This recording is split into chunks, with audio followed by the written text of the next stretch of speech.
தற்போது கிடைத்துள்ள அண்மை செய்தி. ராமநாதபுரம் மாவட்ட மீனவர்கள், தூத்துக்குடி மாவட்ட மீனவர்களிடம் தற்போது விசாரணை நடத்தப்பட்டு வருகிறது. இதுகுறித்த கூடுதல் தகவல்களை வழங்குவதற்காக செய்தியாளர் லிங்கேஷ் இணைப்பில் இருக்கிறார்.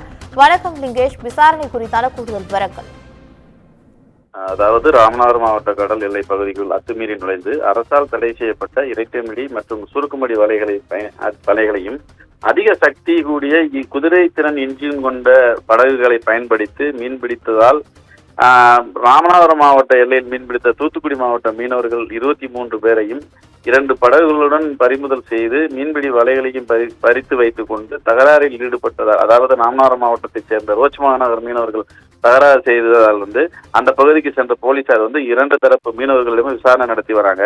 அதாவது மீன்வளத்தை முற்றிலும் பாதிக்கப்படக்கூடிய இரட்டை மடி மற்றும் சுருக்குமடி வலைகளை சிலர் பயன்படுத்தி மீன்பிடிப்பதால மீன் வளம் மற்றும் கடல் வளம் பெரிதும் பாதிக்கப்படுவதாக தொடர்ச்சியாக சிறுபிடி மீன் தொழில் எனப்படும் நாட்டுப்படகு மீனவர்கள் மத்தியில குற்றச்சாட்டு இருந்து வரும் நிலையில அதை தடுக்க வேண்டும் என மாவட்ட ஆட்சியர் தலைமையில மீனவர் குறை தீர்ப்பு கூட்டத்தில் வலியுறுத்தப்பட்டது.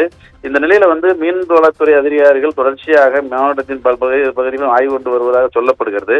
அந்த அடிப்படையில கடந்த 2 தினங்களுக்கு முன்பு கூட பாம்பன் பகுதியில தடை செய்யப்பட்ட வலைகளை பயன்படுத்திய ஒரு படகு மற்றும் இரண்டு படகுகளை பறிமுதல் செய்த நிலையில தற்போது ராமநாதபுரம் மாவட்டம் சாயல்குடி அடுத்த ரோச்மாநகர் என்னும் பகுதியில, அதாவது ராமநாதபுரம் மாவட்ட கடற்கரையிலிருந்து 1 நாட்டுகள் மைல் தொலைவிற்கு உள்ளாக அரசால் தடை செய்யப்பட்ட இரட்டை மடி மற்றும் சுருக்குமடி வலைகளை பயன்படுத்தி தூத்துக்குடி மாவட்ட மீனவர்கள் அத்துமீறி மீன்பிடிப்பதை அறிந்த ரோச்மாநகர் பகுதி மீனவர்கள் அந்த 2 படகுகளோட அதிலிருந்து 23 மீனவர்களையும் தடுத்து நிறுத்தி அதிலிருந்து அரசால் தடை செய்யப்பட்ட இரட்டை மடி வலைகளையும் பயன்படுத்தி மீன்பிடித்ததாக தூத்துக்குடி மாவட்ட மீனவர்களுடன் வாக்குவாதம் செய்து நடுக்கடல்ல 2 மாவட்ட மீனவர்களுக்கும் மோதல் ஏற்படும் சூழல் உருவானது.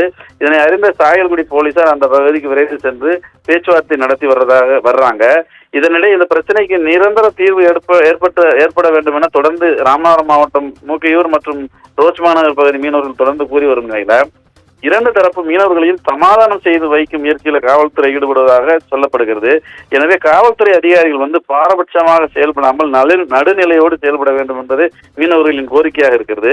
மேலும் பாத்தீங்கன்னா இந்த 2 மாவட்ட மீனவர்களிடையே பெரும் மோதல் ஏற்படும் நிலை தெரிந்தும் கூட அந்த பகுதிக்கு இன்னமும் மீன்வளத்துறை அதிகாரிகள் செல்லவில்லை என்ற குற்றச்சாட்டும் மீனவர்கள் தரப்பில் வைக்கப்படுகிறது. தகவலுக்கு நன்றி லிங்கேஷ்.